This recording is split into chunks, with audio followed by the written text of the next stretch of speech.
नैब बार हम लोग स्टार्ट करने लगे। नैब बार अब क्या होती है, ये ऊपर आपके पास लिखा हुआ आ रहा है ना ग्रे कलर में, बैकग्राउंड है ऊपर, होम अबाउट लॉगिन वगैरह, ये हमारी नैब बार है। ठीक है, इस पे आज हमने वर्किंग करनी है।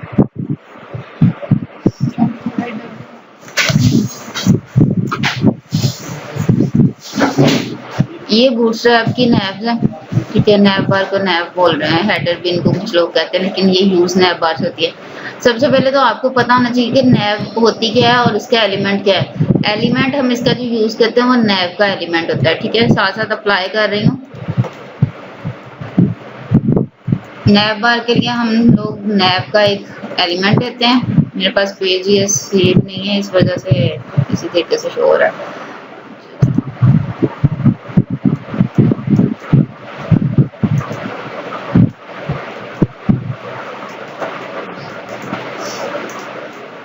जैसे बाकी चीजें क्लोज करते रहे, सेम वैसे इसको करना है। और इसके अंदर मैं स्टार्ट कर देती हूँ अब बाकी की वर्किंग। नैब बार के लिए हमने क्या क्या चीजें लगानी है। एक तो इसमें आ जाती है पहले की तरह क्लास।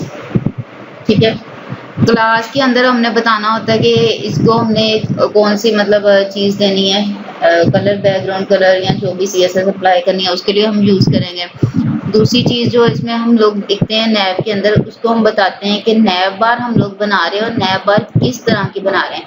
ये जो क्लासेस है ना, ये बूटस्ट्रैप की क्लासेस है। नैब बार लाइट और BG मतलब बैकग्राउंड लाइट। ठीक है, ये बूटस्ट्रैप की क्लासेस है। हम सिंपल अभी नैब बार पे काम करें तो नैब करेंगे। ठीक है, उसके बाद हम क्लास यूज करके नैब बार। अब जब आप बूटस्ट्रैप यूज करें तो ये इतने देखें आपके पास इतने टाइप्स की नैब बार्स आ रही है। नैब बार इनवर्स है, लेफ्ट है, लिंक है, नैब राइट, टेक्स्ट, टॉगल है और ब्रांड है। ठीक है, इनमें से भी कोई भी आप सिलेक्ट कर सकते हो। अगर इनमें से नहीं करनी तो आप सिंपल जो है वो नैब बार लिख के उसके ऊपर वर्किंग स्टार्ट कर देते हो। ठीक है, अभी नैब बार इन्वर्स कर रही हूँ। और इसके बाद हमने जो इसके अंदर यूज करना होता है वो UL और LI है। ठीक है, UL, LI, OL ये तीनों चीजें बहुत ज्यादा इम्पोर्टेंट होती है। UL कहते हैं हम लोग अनऑर्डर लिस्ट, LI कहते हैं हम लोग लिस्ट आइटम और OL होता है ऑर्डर लिस्ट। ठीक है, और इसके बाद ये इन्होंने जो नैब बार बनाई ना, एंकर टैग के साथ इन्होंने ये बनाई है। हम लोगों ने जो साथ साथ करनी है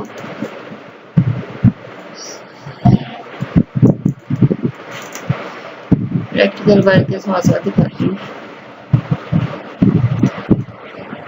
ये देखें इस तरीके से UL, LI, ठीक है, ये हमारे लगे हुए हैं अनऑर्डर लिस्ट और लिस्ट आइटम। यही इसकी जगह हम OL लिख देते हैं तो वो भी चेंज हो जाएगा। वो भी यहाँ पे साथ में करके देती हूँ आप लोगों को ताकि आइडिया रहे डिफरेंस इन दोनों चीजों में क्या है।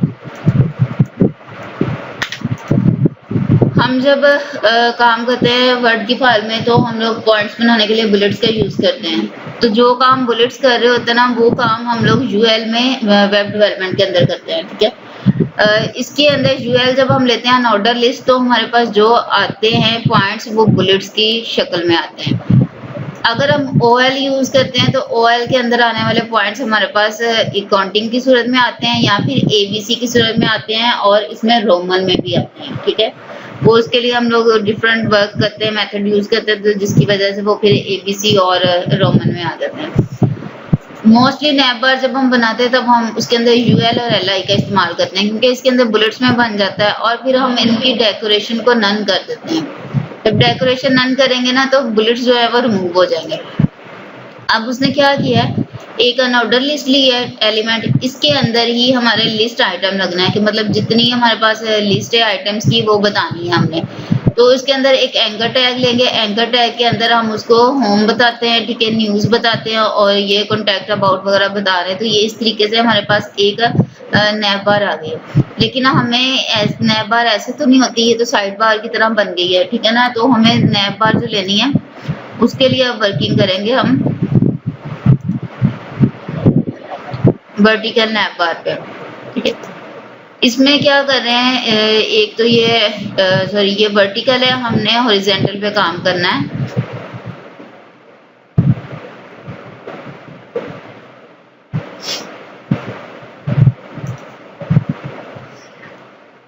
ये देखिए इसमें उसने क्या किया है, सिंपल पहले उसने लिया है यूएल, ठीक है, उसके अंदर एल आई लेके एंकर टैग लिया है, ठीक है, एंकर टैग के अंदर हमने होम लेना। हुसैन हमने पढ़ा था, ये एंकर टैग पढ़ चुकी हैं पहले, आपने नहीं पढ़ा हुआ तो एंकर टैग के बारे में आपको बता दूं। जब हमने किसी चीज को कोई लिंक देना होता है, ठीक है, तो उसके लिए हम एंकर का टैग यूज करते हैं। एंकर टैग यूज करने के लिए ये हमारे पास इसका ओपनिंग टैग है, ये हमारे पास इसका क्लोजिंग टैग है, ठीक है। और इसके सेंटर में हम एंकर के साथ जो एट्रीब्यूट यूज करते हैं वो हैरिफ का एट्रीब्यूट होता है। हैरिफ के एट्रीब्यूट के अंदर हम पाथ देते हैं, लोकेशन देते हैं उस चीज की जिसको हमने लिंक करवाना होता है। जैसे अब फर्ज करें होम है, होम पेज के लिए हमारा हमने कोई पेज बनाया हुआ, उसका नाम है index.html, तो यहाँ पर हम लोग index.html लिख देंगे, ठीक है, ये उसका पाथ मिल गया उसको। और यहाँ पर जो है वो नीचे हम बता देते हैं कि होम, यहाँ पे जब वो इस तरीके से हम लोग लिखते हैं ना, वो डिस्प्ले होम को करवा रहा है, ये देखें। लेकिन जब हम इस पर क्लिक करेंगे ना तो वो हमें इंडेक्स पेज के ऊपर लेके जाएगा। ठीक हो गया, देखिए इस पे क्लिक करते हैं ना तो वो लेके जाता है। अभी ये इनका होम पेज है तो वो उसी पे हमें लेके गया है, अगर इनका ना होता तो फिर वो उसने नहीं लेके जाना था हमें। अच्छा, अब हमने इस चीज को करना है, इसका हॉरिजॉन्टल में इसको बनाना है, तो क्या करेंगे, पहले हमने ले लिया li, ठीक है, उसके अंदर हमने एंकर टैग ले लिया। एंकर टैग में हमने बता दिया है कि कौन कौन से हमारे पास पेजेस हैं बने हुए, उनके नाम क्या है, ठीक है, और फिर उनके साथ हमने अब इन पे CS अप्लाई करके, ठीक है, इसको आपने नया बार बनाना है। CS अप्लाई जब करनी है CSS, तो हम यहाँ पर इन्होंने किया हुआ है इंटरनल CSS अप्लाई की हुई है। हमने हेड पढ़ा था कि 3 टाइप की हमारे पास CSS होती हैं। एक होती है इनलाइन, जो हम उसी एलिमेंट के अंदर, उसी टैग के अंदर हम कर रहे होते हैं। दूसरा हमारे पास होती है इंटरनल, जो उसी पेज के ऊपर, बॉडी से ऊपर जो हमने हेड का एलिमेंट बनाया होता है उसके अंदर हम करते हैं स्टाइल के एलिमेंट के साथ, ठीक है, स्टाइल के टैग के साथ या स्टाइल के एलिमेंट के साथ, वो होती है हमारी इंटरनल।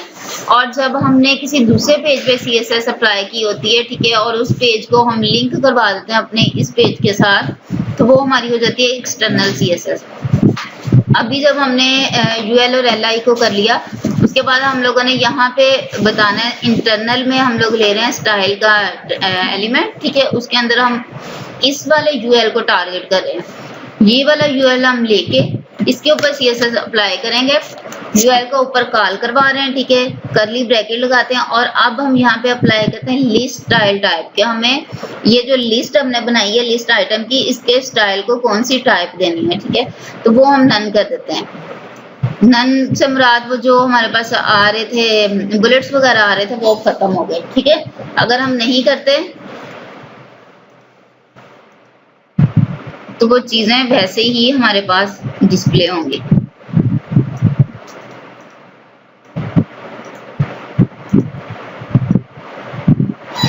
समझ आई? हमने उसकी CSS रिमूव की तो वो सारी चीजें वैसे ही हमारे पास डिस्प्ले होगी। अब UL के ऊपर हम लिस्ट स्टाइल टाइप नन कर देते हैं, तो वो क्या करता है, हमारे बुलेट्स को खत्म कर देता है। फिर हम उसकी मार्जिन और पैडिंग दोनों 0 कर दें कि हमें उसका मार्जिन, मतलब ये कंटेंट है, कंटेंट से ऊपर ये वाली जगह और ये वाली जगह हमें इसकी पैडिंग नहीं चाहिए, स्पेस नहीं चाहिए। मार्जिन और पैडिंग यूज होते हैं स्पेस के लिए। इसकी एग्जांपल आप लोगों को इस तरीके से देती हूँ। ये हमारे पास यहाँ पे एक कंटेंट लिखा हुआ है, ठीक है, और इसके इर्द गिर्द बना हुआ है एक बॉक्स, ठीक है। एक बॉक्स जो बना हुआ है हमारे पास वो ये बना हुआ है। अब जो इस बॉक्स के अंदर वाला ये एरिया है ना, यहाँ पे ये वाला जो एरिया है ये हमारा होगा पैडिंग, मतलब ये कंटेंट से ऊपर वाला, नीचे वाला, लेफ्ट और साइड, कंटेंट के जो बॉर्डर है उसके अंदर वाला एरिया होता है वो हमारी पैडिंग है, ये स्पेस के लिए यूज हम करते हैं। जब हम पैडिंग यूज करेंगे ना, उसने कंटेंट के अंदर वाली स्पेस को सारी को टच करना है, ठीक है। और अगर हम मार्जिन को यूज करते हैं तो मार्जिन ने जो है वो कंटेंट और पैडिंग से बाहर वाला जो एरिया है ना उसकी स्पेस को टारगेट करना है। समझ आई? जैसे अब मैं यहाँ पे मार्जिन बढ़ाती जाऊंगी, ठीक है, तो उसने अगर मैं इधर नीचे वाली साइड पे कर रही हूँ ना, टॉप पे कर रही हूँ, तो उसने बॉटम की तरफ आना है, ठीक है, तो उसने नीचे वाली साइड को लेके आते जाना है। अगर मैं बॉटम कर रही हूँ तो उसने हमारे इस पूरे बॉक्स को ऊपर लेके जाना है। अगर मैं सिर्फ पैडिंग को कर रही हूँ ना, पैडिंग को मैं टॉप देती हूँ, तो उसने इस टेक्स्ट के नीचे वाले एरिया को करना है, उसने इसको नहीं करना, इस वाले एरिया को नहीं करना, उसने सिर्फ इस वाले एरिया को करना, ये वाला नहीं करेगा, ठीक है। और अगर मैं इसकी मार्जिन को देती हूँ ना, तो फिर मार्जिन ने पैडिंग और हमारे कंटेंट इन दोनों के साथ इस वाले जो एरिया को, इस स्पेस को जो है वो उसने कम या ज्यादा करना है। या अगर लेफ्ट राइट हम करते हैं तो फिर वो इधर से इन साइड्स पे करेगा। मींस के मार्जिन ने दोनों को करना और पैडिंग ने सिर्फ कंटेंट के साथ साथ जो स्पेस है उसके साथ करना है। क्लियर हो गया ये पॉइंट? अच्छा, ठीक है। उसके बाद हमारे पास हमने क्या उनको कहा, हमने जीरो कर दी कि हमें कंटेंट के ऊपर और नीचे वाली एरिया में भी मार्जिन नहीं चाहिए, हमें पैडिंग भी नहीं उसकी चाहिए, वो जीरो कर दी। उसके बाद हम डिस्प्ले उसका करते हैं कि हमारे पास जो डिस्प्ले है ना वो इन लाइन हो, मतलब ये सारा एक ही लाइन के अंदर हो, ठीक है। अब अगर हमने इसके बेस पे बैकग्राउंड कलर लगाना है तो वो हम यूएल के ऊपर ही लगाएंगे।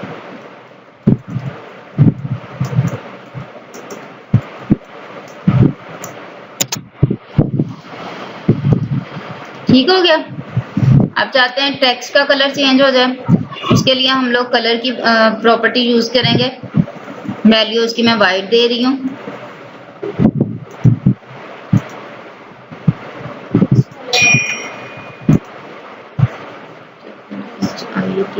हाँ,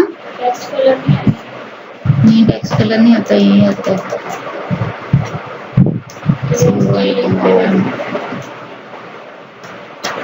मैं भी ये इसको ना पिक कर रहा हूँ ना मैं।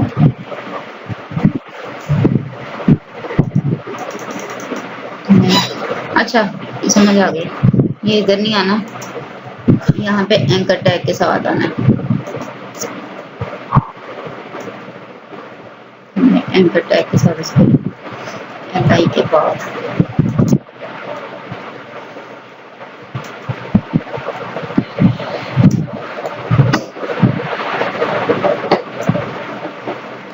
क्योंकि वो उसके साथ है ना, अंदर हमने कलर के साथ उसमें लिखा हुआ।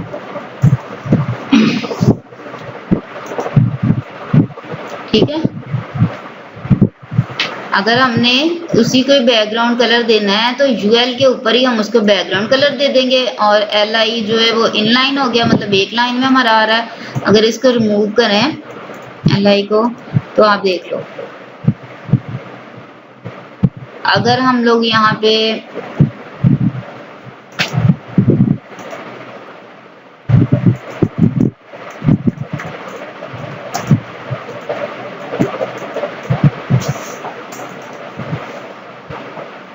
ये जब हम यहाँ पे नैव बार यूज करेंगे ना, नैव के अंदर वहां पर भी हम लोग बैकग्राउंड कलर दे सकते हैं। यहाँ पे हम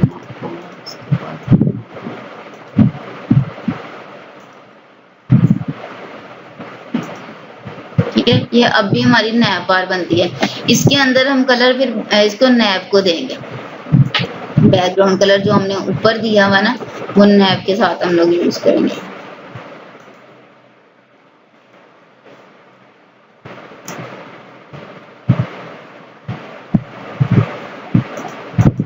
तभी हमारे पास कोई इश्यू नहीं आ रहा। क्लियर हो गया ये पॉइंट?